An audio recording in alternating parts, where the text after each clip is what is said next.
Bom, hoje nós estamos com a doutora Karina, no Dia Mundial de Prevenção de Suicídio, para falar sobre o que fazer quando a pessoa tenta o suicídio. Karina, por favor, se apresenta para a gente e qual o cuidado que a família tem que ter e o que fazer nesse momento tão delicado. Primeiro, eu quero agradecer a oportunidade que o Hospital Santa Mônica sempre me propicia e o acolhimento para a gente abordar esse assunto espinhoso, principalmente porque a gente lida com muito estigma, o suicídio é um tabu, e eu tenho trabalhado realmente numa ampliação de awareness para a gente realmente convidar as pessoas a olharem sobre esse assunto e a falarem sobre esse assunto. Eu sou psicóloga, eu sou também coordenadora da pós-graduação em suicidologia e meu pós-doutorado foi totalmente direcionado para fazer o acolhimento, principalmente de pessoas enlutadas por suicídio. Então, para você entender qual é a extensão e a minha preocupação real com o assunto, e agradeço por estar aqui com vocês falando no dia 10 de setembro, que é dia que é uma marca realmente para que a gente possa tomar e direcionar nossa atenção para essas questões, principalmente do sofrimento existencial. Quando você me pergunta, né, e quando você pede para que eu fale sobre o que fazer quando alguém tenta o suicídio, a primeira coisa que a gente precisa pensar em termos de conduta é não julgar. É fácil e é muito comum, né, a gente vê, e é lógico, todos ficamos desesperados quando um suicídio acontece, mas quando eu falo não julgar, é direcionar principalmente a família e os amigos a não ficarem perguntando para a pessoa que tentou o suicídio por que ele fez isso. E normalmente o discurso que a gente encontra é por que você fez essa besteira? Isso torna, né, é um discurso que acaba trazendo mais sofrimento para aquele que tentou. E eu quero falar que todas as vezes que alguém tenta um suicídio, existe uma descarga de energia e que essa pessoa ela está em estado, principalmente em estado de perturbação. Então, uma das orientações que eu falo e que peço para que você, familiar, numa tentativa de suicídio, é só acolher, sem precisar ficar perguntando por que ele fez e tentou o suicídio. Por quê? Porque a gente, todas as vezes que existe uma tentativa, a gente precisa entender que existem pelo menos duas fases. A fase que a gente precisa meio que apagar o fogo, a gente precisa cuidar dos sinais vitais. Então, leve esta pessoa sim para o hospital, leve sim, né, e preste socorros, mas sem ficar perguntando, porque essa pessoa está em estado de perturbação que ela não vai conseguir responder. Um segundo momento é este momento em que todos da família, todos os amigos, todas as pessoas que se importam com essa pessoa, né, e posteriormente a gente vai conseguir conversar sobre isso. Normalmente o que a gente tem que pensar é que uma pessoa nunca tentou suicídio porque ela está bem, né? E isso é um a priori, isso é um conhecimento que a gente precisa entender e que eu me respaldo muito nos estudos de Schneidman, que ele fala que suicídio significa um sofrimento existencial intenso. Na verdade, Schneidman ele fala que suicide as a psychic, que eu traduzi como sofrimento existencial, porque eu não posso traduzir como um sofrimento psíquico somente. A pessoa existencialmente ela está, né, doente, ela está com aquilo que eu cunhei por processo de morrência. E processo de morrência significa um definhar existencial. Muitas vezes nós somos furtados e assaltados por fragmentações na nossa existência. E uma delas é a impossibilidade da gente acreditar que é possível a gente superar algumas adversidades e algumas dificuldades. Portanto, num primeiro momento, então, o que eu quero convidar você, familiar, é acolher esta pessoa, levá-la, obviamente, para um hospital, sem ficar questionando, e aí falando para ele, você não está sozinho. Falando para esta pessoa, olha, independente dos motivos que fizeram com que você esteja desta forma e tenha tentado se matar, nós estamos com você. Você não está sozinho. E essa forma acolhedora de falar, ela ajuda bastante, principalmente em alguma pessoa que às vezes não entende, mas só queria se libertar e se livrar do sofrimento. E aí, então, depois, né, numa psicoterapia, num atendimento interdisciplinar, é possível que a gente consiga resgatar e tentar entender e compreender o ato suicida. Tá? Então, a primeiro momento, realmente a gente vai precisar cuidar, né, desta pessoa, e num segundo momento que as compreensões e as motivações elas vão poder ser mais digeridas, mais acolhidas e mais cuidadas. A família também precisa fazer uma psicoterapia, né? Isso é muito importante, porque, na verdade, a gente não pode colocar aquele que tentou o suicídio como bode expiatório.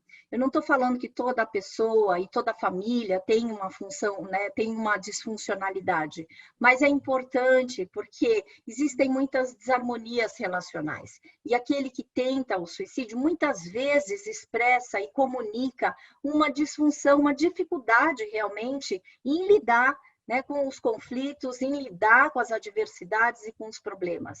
Não necessariamente toda a família precisa fazer também psicoterapia, mas normalmente, todas as vezes que eu tenho um paciente que tenta o suicídio, logo depois que ele retorna, que é a segunda fase que eu mencionei inicialmente, eu chamo a família para entender o impacto que essa tentativa, né, teve para cada membro da família, porque cada um, querendo ou não, acaba percebendo de uma maneira diferente. E uma das coisas que eu me lembro, tem um documentário que se chama A Ponte, e um dos personagens, que é, né, verídico esse documentário, um dos personagens me chama muito a atenção, porque ele fala assim, eu tentei o suicídio, né? E agora eu trabalho na militância da prevenção do suicídio.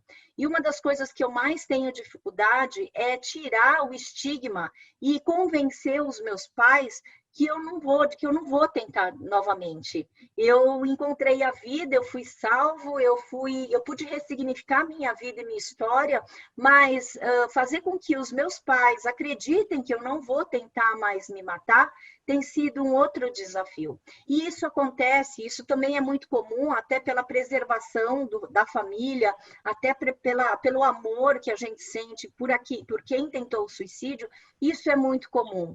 Só que também é um ponto para a gente também conversar. Por quê? Todas as vezes que há uma tentativa de suicídio, a gente precisa se esforçar, fazer um trabalho interdisciplinar, como eu disse, precisa ter, né, um acompanhamento com psiquiatra, com psicólogo, com outros tipos de ajuda, né? Tem pessoas que fazem tratamentos homeopáticos, tem pessoas que, né, recorrem à acupuntura, ao reiki, as terapias ocupacionais, ou seja, né, inclusive para questões de religião também, ou seja, a gente precisa, na verdade, ampliar as possibilidades existenciais para fazer com que a pessoa fique bem, né? A gente não tem só uma única forma da gente ficar bem, e as pessoas também. Então, assim, a gente sempre tem que ampliar esses direcionamentos de ajuda e, com isso, a gente ajudar essa pessoa a ressignificar o sofrimento dele, e que isso faz parte de um programa que eu trouxe, né, que eu criei, que se chama Programa RAISE. RAISE significa elevar, né? Então, e também se torna um acrônimo. E aí, então, esse RAISE, o R, significa ressignificação de percepções, principalmente do problema. E aí o A significa acolhimento integrativo do sofrimento existencial. Esse é o gerenciamento de crise que eu proponho como tratamento, né, e como condução. Na verdade, é uma forma de trabalho que eu tenho todas as vezes que eu tenho alguém que tenta se matar. Então, eu começo a trabalhar com a ressignificação das percepções e o acolhimento integrativo, por isso que vale a pena a gente direcionar ajuda para várias áreas, né, deste sofrimento existencial. Cada um sofre à sua maneira e a gente precisa, principalmente, inovar, e eu agradeço, Santa Mônica, por estar trazendo esta inovação, porque não é somente falar. Eu costumo falar que falar é importante, sim, principalmente nesta área. Em 2013, eu finalizei o meu doutorado e a questão que eu trouxe como consideração final foi por que se calar se o falar é tão importante? Mas eu vejo que eu tenho modificado a minha forma de prevenção. E essa modificação e essa alteração, ela se encontra num convite da gente não ficar somente falando, né? A gente precisa trazer uma ação, que eu falo, se falar é importante, né? Acolher, né? É a melhor ação. Então, a gente precisa trazer como ação principal, né, a priorização desse acolhimento. E acolhimento, quando eu falo de um acolhimento integrativo no sentido da gente respeitar e tentar explorar e investigar as motivações que fizeram com que a pessoa, né, tentou se matar. Então, eu acho que é importante isso. Por quê? Quando a gente fala em acolhimento, a gente meio que consegue quebrar, né, o preconceito, os julgamentos. Quando a gente fala de acolhimento, a gente está sabendo que cada um tem a sua própria singularidade. Quando a gente fala de acolhimento, a gente está falando de identificação de necessidades.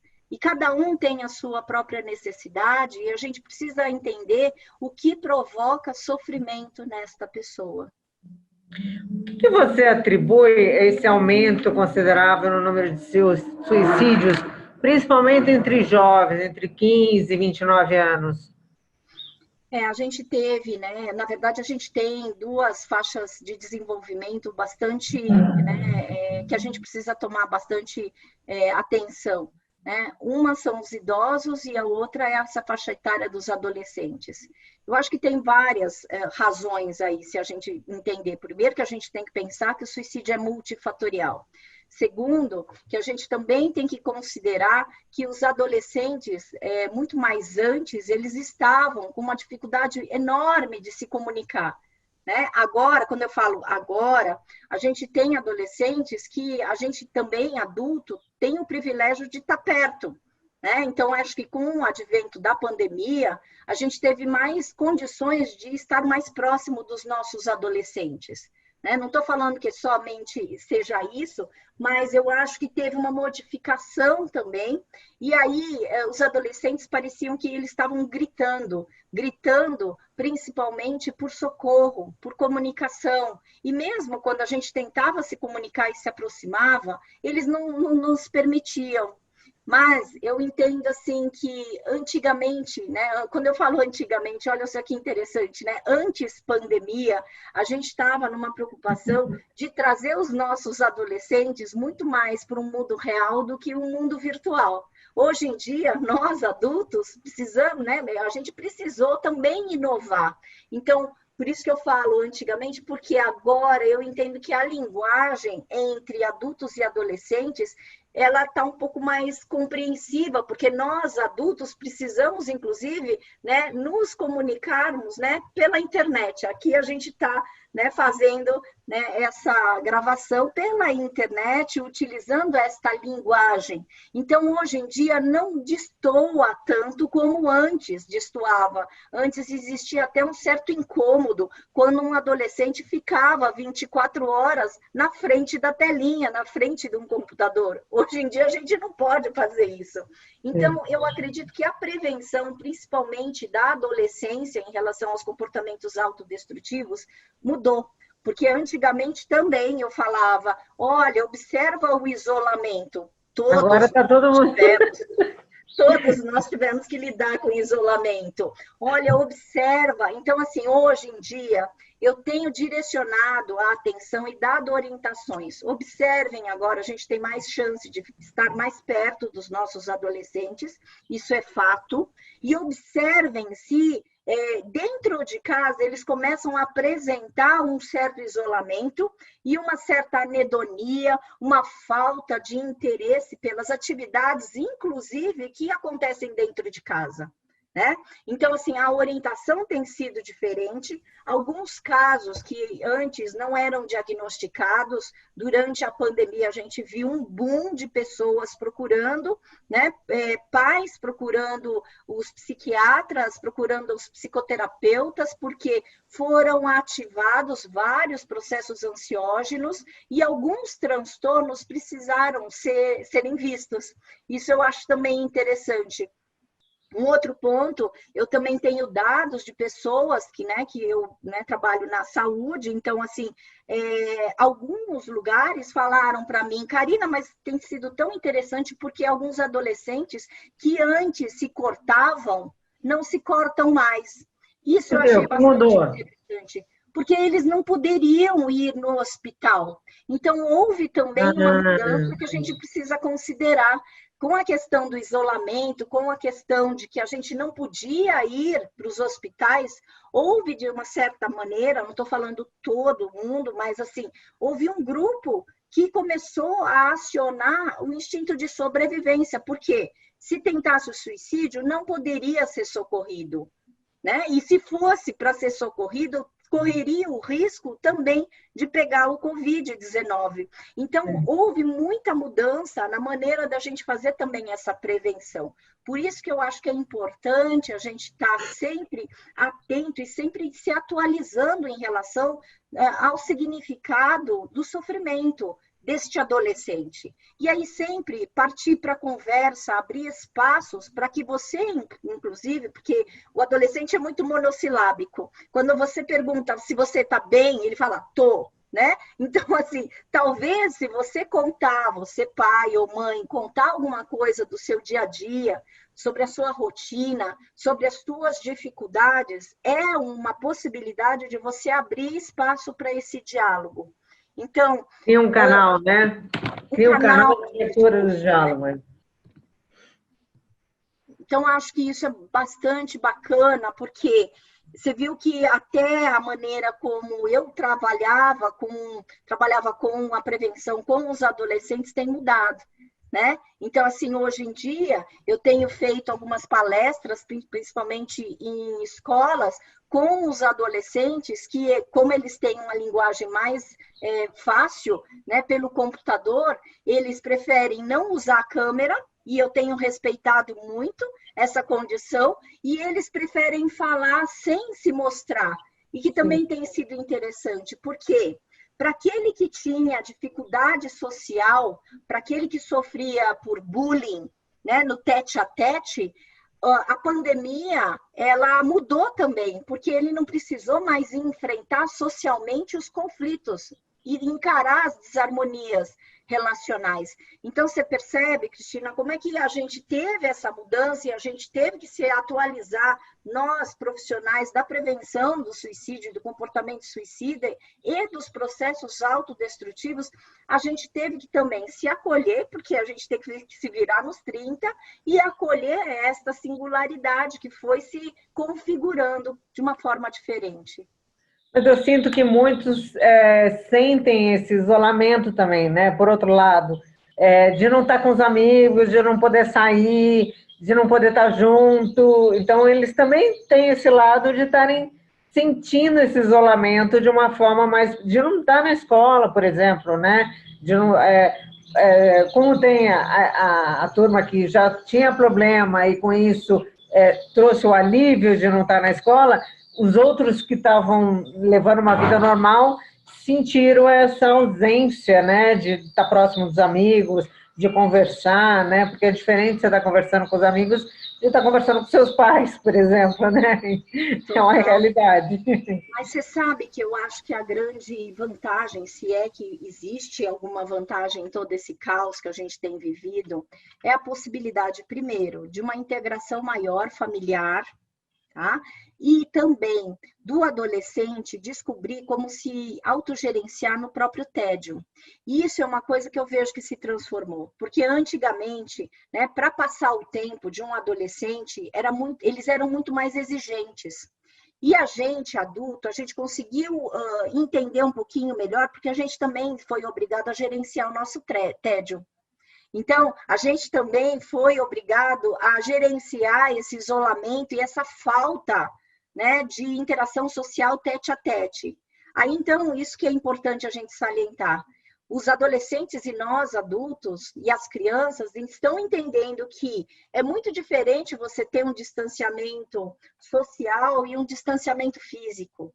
E nós nos obrigamos, principalmente pelas saudades, pela falta, por exemplo, esse adolescente que sente falta da interação, né, tete a tete, ele precisou ser muito mais criativo no sentido de fazer valer aquilo que faltou para gerenciar as faltas. Então, eu também acho que, nesse momento, a gente precisou se inovar e muito, né? E os nossos adolescentes, que são muito mais criativos do que a gente, eles utilizaram toda a potência. Uma das coisas mais bonitas que eu vi, e eu acompanhei algumas escolas nesse processo, né, de gerenciamento de crise, porque, querendo ou não, foi um gerenciamento de crise para todos nós. Os adolescentes trazem ações muito mais criativas. E a gente achando, por exemplo, né, coordenadores de escola, diretores, querendo ainda, tentando se adequar a ser youtuber, né? Porque é isso que a gente precisou ser, né? A gente precisou se virar muito, né? Nessas coisas tecnológicas, a gente precisou, né, oferecer aula online. Eles já tinham esse tipo de procedimento e esse Como tipo entreter, né? E como entreter todo esse tempo, né? Essa moçada. Muitas vezes foram os próprios adolescentes que ajudaram a coordenação, que ajudaram os professores, que ajudaram os pais. Eu fui muito ajudada pelos meus filhos, você entende? Porque agora, né, a gente também começa a entender que o adolescente também está sendo reconhecido pela facilidade e potencialidade dessa linguagem virtual. Então, lógico que tudo tem os seus prós e contras, lógico que a gente tem dificuldades, lógico que a gente também tem que cuidar dos adoecimentos. Uma das minhas maiores preocupações quando começou a pandemia é que eu conversava com os meus professores lá da pós-graduação em suicidologia e a primeira turma, né, que a gente precisou interromper as aulas presenciais, né, claro. E a gente conversava sobre a nossa preocupação de aumentos de suicídios, porque a gente imagina que todas as vezes que existe qualquer situação de crise, é óbvio que a gente também pode antecipar que vão aumentar os números de adoecimentos mentais. E essa era a nossa preocupação, né? Portanto, não somente com os números que aumentariam, mas hoje a gente está enfrentando aquilo que a gente se preocupou. Então, em março, nós já começamos montando um programa, que aí é o filho do programa RAISE, que é o programa RAISE Somos Mudanças. E a gente começou a fazer várias ações, inclusive assistencialistas, entendendo e falando para as pessoas, olha, a gente está dando um curso sobre luto, a gente está dando assessoria para lutos coletivos, a gente está fazendo plantões psicológicos, e a gente juntou os grupos de vulnerabilidade e começou a fazer uma oferta de ações, tanto de atendimentos psicológicos, quanto de acolhimentos, orientações de casais, orientações para os pais, como é que eles poderiam explicar né, o Covid. A gente também fez várias ações de oferta de reiki, né, vários trabalhos psicoeducativos, conversando, fazendo rodas de conversa entre os educadores, tanto é que um dos nomes das ações chama Programa Educar Dores, porque a gente sabia das dores dos profissionais da educação, porque a gente ficou, né, caiu numa situação de incertezas. Isso quer dizer que, se a gente cuidar do cuidador, que a gente está entendendo que somos nós, a gente também tende a cuidar dos adolescentes. E se a gente também cuida dos adolescentes, a gente também está cuidando dos cuidadores. Você vê que começou a acontecer uma via de mão dupla, o que nos permitiu fazer uma prevenção e um dia mundial de prevenção diferente, né? Tanto é que, mesmo sendo online, eu repito e convido as pessoas a entenderem que a melhor ação de uma prevenção do suicídio é o acolhimento. E aí, então, Como acolher? Como entender sem julgar? Porque uma das coisas que eu mais observo é falar, eu recebo julgamento pela minha atitude, as pessoas não entendem por que eu tentei o suicídio, eu escuto isso dos pacientes. Então, como acolher sem julgar? Sem fazer esse pré-julgamento e ficar questionando por quê, né? Eu acho que a tua pergunta é perfeita, Cristina, porque eu acho que também o acolhimento é via de mão dupla também. Por quê? A primeira coisa eu falo daquele que se sente julgado. E aí, então, eu coloco para você uma frase, né, que eu tenho, que é assim: quem está longe julga, quem está perto compreende. Isso quer dizer que, para aquele que é julgado, a gente precisa, às vezes, se colocar no lugar dele, porque é muito mais difícil ser vidro, né? Ser vidraça do que pedra. E muitas vezes a gente vê que é muito mais conveniente as pessoas serem pedra em vez de vidraça. Então, estou falando agora do lado daquele que é julgado. Realmente, se a gente entende, tem um posicionamento e uma compreensão empática, né? Uma compreensão de que eu não gostaria de ser julgado desta forma, porque todos nós já fomos julgados, todos nós já ficamos no lugar de vidraça, todos nós sabemos que crítica e julgamento não ajuda ninguém. Então, cada vez mais, a gente precisa adotar uma conduta respeitosa. E para aquele que é julgado, eu sempre falo, então você vai precisar se fortalecer. A gente vai ter que trabalhar no seu próprio autoblindagem, de que muitas vezes o que você ouve, você vai precisar filtrar e desligar um pouquinho aqui. Eu gosto muito de uma fala do Rubem Alves, que ele fala: existem ouvidos que são virginais, e palavras que são verdadeiros estupros. Isso quer dizer que você que ouve julgamentos, que você que fica no lugar, que obviamente quando você tenta o suicídio, você está escancarando que você está em sofrimento. E aí quando a gente observa e a gente olha para a nossa ferida, a gente também tem que, em vez de tentar mostrar que a gente tem razão, né? Uma das coisas que eu mais trabalho com as pessoas que tentam o suicídio é: você não precisa mostrar mais para ninguém qual é a sua verdade e qual é a razão. Você não tem a obrigação de ficar querendo convencer as pessoas que você tem razão. Porque o grande sofrimento, provavelmente, que aconteceu foi originado porque você não foi legitimado no teu sofrimento. Agora, se nem você se legitima, o outro também não vai fazer isso.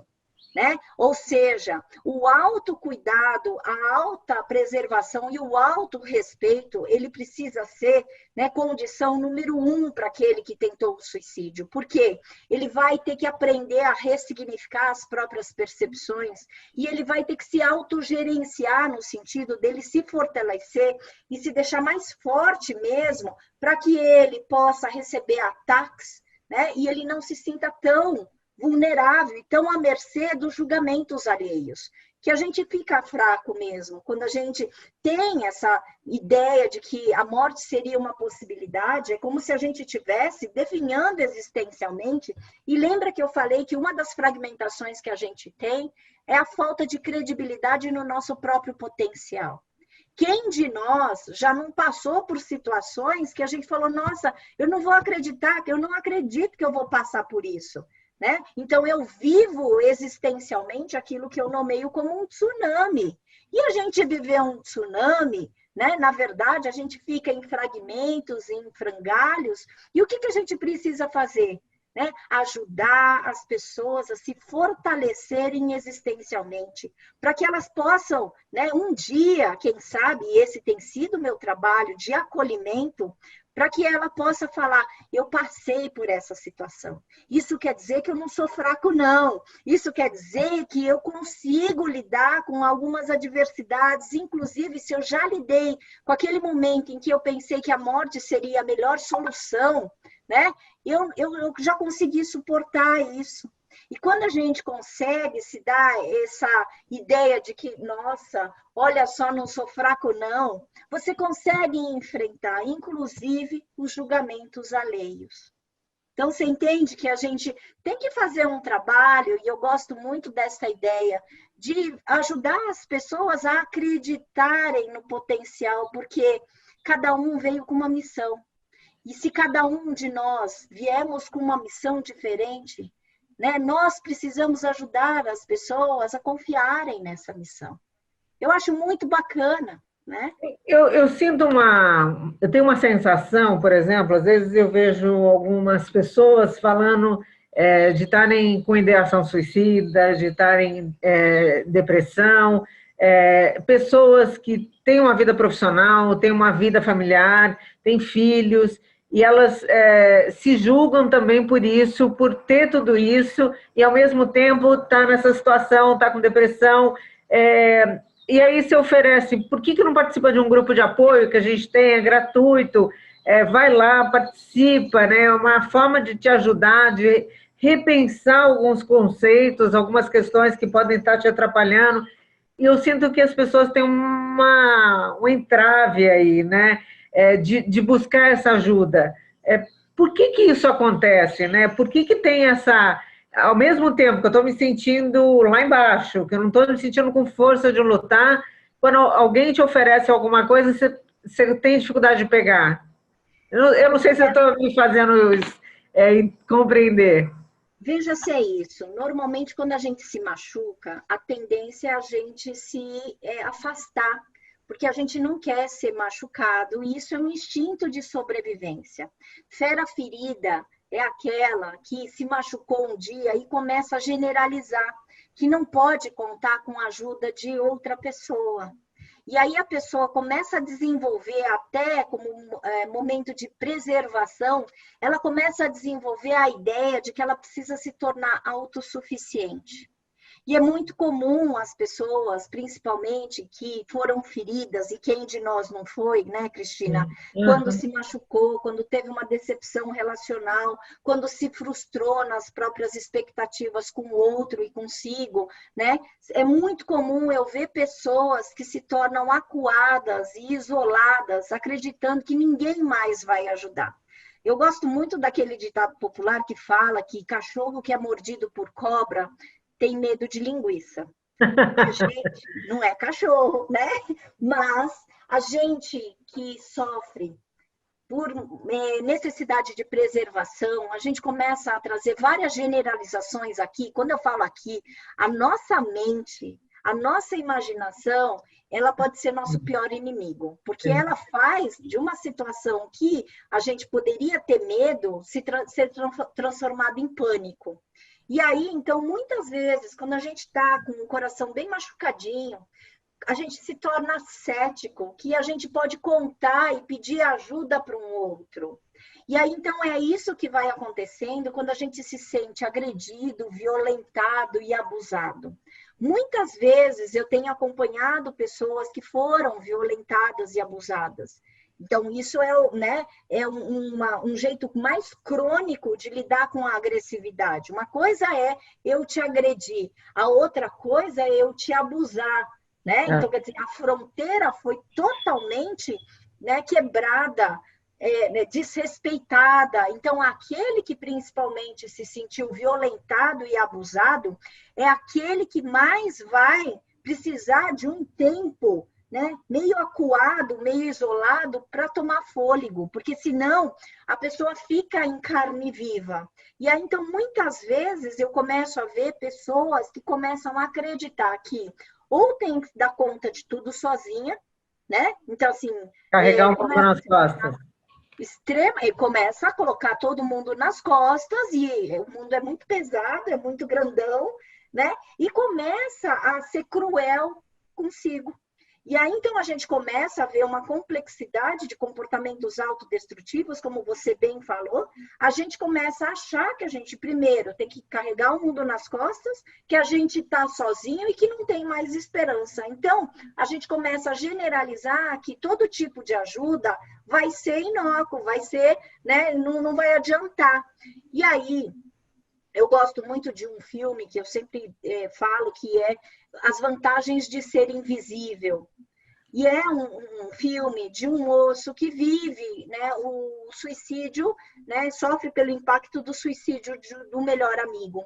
E ele vai mudar de escola. E nessa mudança de escola, ele se apaixona por uma menina que só se relaciona com tranqueira, sabe, com cara ruim, abusador mesmo. E ele fica indignado, porque ele gosta da menina e a menina se relacionando, e ele pergunta para o professor de inglês, né, por que que as pessoas só, né, se relacionam com gente que não presta, mais ou menos isso.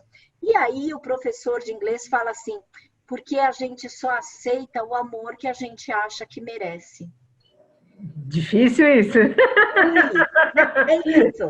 Porque aquele que viveu uma vida, né, que teve uma desesperança, na verdade, que só foi violentado, foi agredido, e a linguagem que chegou para ele é de agressividade, não vai conseguir achar que pode ser amado, não vai acreditar que pode buscar ajuda e que vai receber.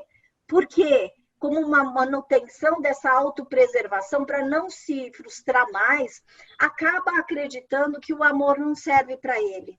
E aí, então, eu sempre convido essas pessoas que eu vejo que estão generalizando, porque já se sentiram muito sozinhas, já se sentiram muito isoladas, muito desrespeitadas e violentadas. Eu vou falando assim, qual é o amor que você se permite receber?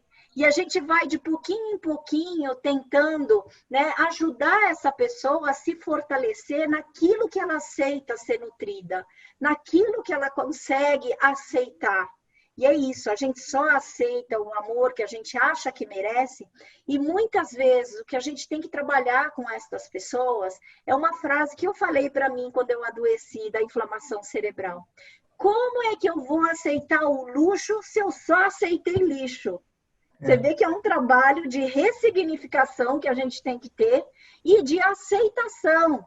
Que como é que eu vou agora me abrir para o amor, para aquilo que eu acho que é saudável, qualidade de vida, luxo? Porque é um luxo a gente poder se dar o que é bom, né? Porque a gente está tão, né, num Mas está mundo muito atrelado à autoestima, né? de ajudar e fortalecer a autoestima, é isso, Sim. mas a nossa autoestima é construída. É. Infelizmente, ela não vem num kit que a gente pode comprar em farmácia, entendeu? Então, por isso que é um trabalho árduo. E aí, esse é o caminho da prevenção que eu estou convidando. Quando eu falo que acolhimento não é só acolhimento do outro, é você aprender a se acolher. É você falar, escuta aqui, eu não vou mais permitir mais abusos. Eu quero, né, me colocar num lugar de ficar indignado que eu só recebi o lixo até agora e agora eu vou buscar o que é bom. Eu vou buscar a minha qualidade de vida. E mesmo você que tentou o suicídio, né, tem condições de ressignificar as tuas percepções, se você se abrir. Agora, não vai querer amor de quem não pode te dar também, senão você vai ficar frustrado.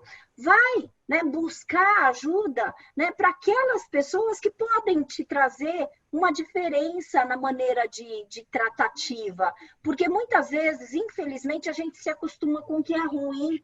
E aí a gente esquece que tem muitas pessoas também que são boas. É que a gente fica insistindo naquilo que é tranqueira, entendeu? Então, para de cismar que algumas pessoas que nunca te deram o que você queria receber vão te dar, né? Assimila, aceita que dói menos e vai procurar outras pessoas e outras possibilidades para você sair do teu próprio limbo existencial. A gente tem, sim, condições de acolher a nossa existência. Mas a primeira coisa é você entender que a tua autoestima é uma questão que você vai precisar construir. E aí você constrói com a ajuda de psicoterapia, com a ajuda de medicação, com a ajuda de alguns anjos bons que aparecem em nossas vidas, que fazem com que a gente se sinta importante. Então, não fique ouvindo críticas de quem não conhece a sua história. Vai buscar gente que te empodera, que te ajuda, que são os bons anjos que a gente tem condições de acessar. E vocês, para mim, né, do Hospital Santa Mônica, você, Cristina, né, e o Alexandre e outras pessoas mais, têm sido muito anjos bons, né, porque assim a gente precisa ajudar sempre as pessoas a encontrarem luz. Né, e desde que eu conheci vocês, eu tenho encontrado uma grande luz, né, de esperança, inclusive, para fazer a diferença no Que bom. sofrimento existencial. Um outro ponto que você colocou é em relação aos idosos. Você falou que é uma população jovem, dos adolescentes, e idosos que cometem suicídio, né, ou tentam o suicídio. Por quê? Solidão? A solidão é um grande marco, né? A sensação também, uma percepção de que aquele que se aposenta deixou de ser produtivo, né? Então, é assim, aquela ideia ligada à produtividade, né, que dava prazer antigamente, o idoso, ele precisa entrar em contato com esse luto, né? Porque muitas vezes ele precisou deixar até pela aposentadoria, então esse lugar de ser produtivo e aquele que era o provedor, principalmente financeiro, ele vai precisar ser mudado, né? Vai ter uma alteração nesta percepção das pessoas e dele mesmo. O idoso também começa a entrar em contato com várias limitações, isso é reais, inclusive físicas, né? Ele começa a perceber que os amigos também estão falecendo, então ele precisa lidar com, além das limitações físicas, emocionais, as relacionais também, porque ele envelhecendo, ele vai percebendo que os amigos também vão partindo. Então, são duas fases, tanto a adolescência quanto a velhice, são duas fases de muitas mudanças. E aí, todas as vezes que a gente tem mudança e a gente entra em contato e constata os nossos processos de luto, a gente começa a entrar em crise, porque o luto é uma crise, né? Um processo de luto é uma resposta natural que somente um ser humano consegue se enlutar, um objeto não se enluta, porque um ser humano se dá conta daquilo que ele perdeu. E aí, quando eu falo perdeu, existem mortes simbólicas e mortes reais, né? Que a gente precisa lidar, e é isso, o próprio nosso processo de luto é uma resposta a todas essas perdas. Então, você percebe que a solidão, né, no idoso, na velhice, ela fica muito mais clara, porque ele também, o idoso, o velho, começa a se questionar sobre a própria produtividade, o próprio sentido de vida, mas eu quero também trazer uma coisa que eu aprendi com Maria Júlia Kovacs, que é minha orientadora, tanto do doutorado quanto do pós-doutorado. Ela sempre falava uma frase que eu gosto bastante: a velhice não significa antecâmara da morte. Ou seja, existe, né, uma errônea percepção de que o velho é aquele que vai morrer. Isso não é verdade, né? Por quê? Porque, infelizmente, a gente tem mortes que acontecem na infância. Isso quer dizer que não é porque a pessoa está envelhecendo, e a gente também tem que ressignificar essa maneira que a gente percebe, principalmente o idoso aqui no Brasil. Né? Porque nas culturas orientais, os japoneses, eles reverenciam os velhos, né, como os sábios, né? Aqueles que são dotados de sabedoria, e aí, na nossa cultura japonesa, eles são muito reverenciados e muito, né, Respeitados, né? respeitados. E que esse é o acolhimento que provavelmente eu estou falando, sabe? Porque a gente tem que mudar as nossas maneiras, né, de perceber os paradigmas que a gente tem em relação às pessoas, né? Porque é como se a gente falasse assim, então, o adulto, somente o adulto que é o produtivo, né? E, na verdade, a gente está vendo toda uma ressignificação. As crianças, elas são produtivas porque elas nos ajudaram, elas sabem mais da internet do que a gente, os adolescentes trouxeram os potenciais deles, e os velhos realmente tiveram uma certa dificuldade, porque muitos deles não tinham essa facilidade da internet. Então, nesse tempo de pandemia, a nossa preocupação, principalmente do programa Raise Somos Mudanças, foi uma atenção aos idosos. Então, eu, Maria Júlia Kovacs, Nelly Nucci e Paula Calbianco fizemos várias rodas de conversas que a gente trazia essa questão da velhice à tona. E aí eu vou compartilhando com vocês essa roda de conversa, e aí a Cris, se quiser, coloca também, se vocês Lógico. quiserem, no site de vocês, porque são discussões que a gente tem feito destinados para essa ideia da velhice, né, desses cuidados. Inclusive, também, a gente fez várias rodas de conversa sobre os cuidadores formais, os cuidadores de instituições de longa permanência, que hoje a gente não fala mais asilos, né? Sim. Então, assim, a gente começou a questionar, porque realmente a solidão para a velhice durante esse tempo da pandemia ficou muito maior, né? Porque eles não podiam receber visitas. Risco, né, de contágio. E aí eles também foram responsabilizados inicialmente como os vetores, né? Então, assim, foi muito pesado para os idosos, e isso realmente a gente precisa ponderar, né? E trazer uma certa atualização na maneira, porque antigamente eles não. Ó, primeiro as crianças eram vetores, depois os velhos também.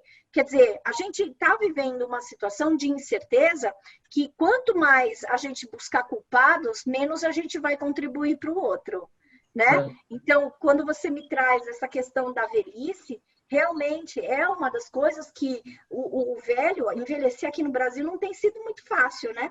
Porque a aposentadoria não é uma coisa fácil, a falta de acessibilidade, né? Enquanto a gente andava nas ruas, a gente vê que escancaradamente é muito difícil a gente ter acessibilidade, né? E aquele velho que está lidando com as dificuldades e as limitações, né, do corpo, né, as limitações físicas, ele tem um sofrimento muito maior que a gente precisa, né, prestar atenção. Karina, a sua grande mensagem hoje aqui para a gente, então, é se eu identificar alguém que está com ideação suicida ou que tentou o suicídio, a melhor forma é acolher sem julgar. Respeitar, tentar ouvir, enfim, traduza um pouquinho melhor para mim, para que os nossos ouvintes entendam de que forma que eles podem, primeiro, estar atento aos sinais e de que forma que eles podem efetivamente ajudar, seja ele amigo, familiar, enfim. Como ele pode ajudar quem está em sofrimento?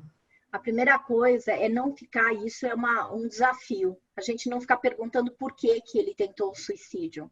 A primeira coisa é, eu sei que você tentou o suicídio e estou com você. Essa é a primeira fala que a gente precisa tomar, sabe? Porque as motivações, nem a própria pessoa que tentou, às vezes, conseguem saber. Né? E isso, né, eu tenho uma outra frase que eu falo: a vida é a arte que leva tempo. A gente vai descobrindo, né, estratégias para lidar com o nosso próprio sofrimento. Então, quando você lidar com uma pessoa que tentou o suicídio, obviamente, você pode falar: você tentou o suicídio, mas eu estou aqui com você, sem te julgar, e eu quero que você saiba que você não está sozinho. Muitas vezes, mesmo você recusando a minha ajuda, eu estou de olho em você, eu estou aqui, eu quero que você conte comigo, eu quero que você, de repente, se você precisar conversar, eu vou estar aqui, porque eu quero entender qual é o seu sofrimento. Eu não tenho uma promessa de que eu vou te salvar, tampouco, eu não tenho uma promessa de como é que a gente vai lidar com esse problema. Mas o que eu estou aqui, né, disposto ou disposta a estar com você para a gente tentar solucionar um problema que você acha que é insolúvel e que você achava que a morte poderia resolver.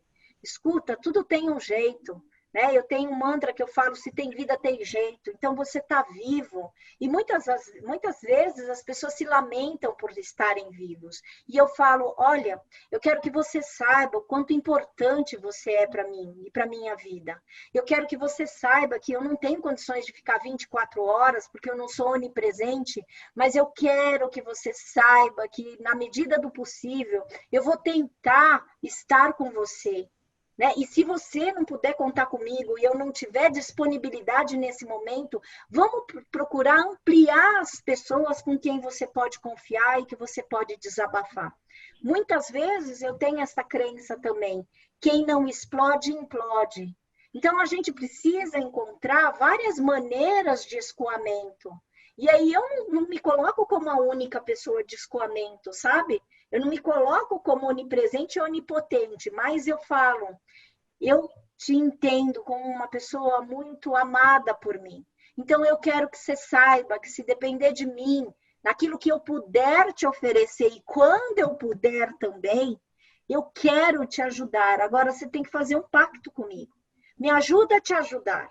Porque se isso acontecer, a gente vai caminhar juntos. E a gente tende a ver que daqui a algum tempo a gente vai estar rindo dessa situação. Mas eu quero te garantir o quanto importante você é para mim. E eu não quero que você desista de você.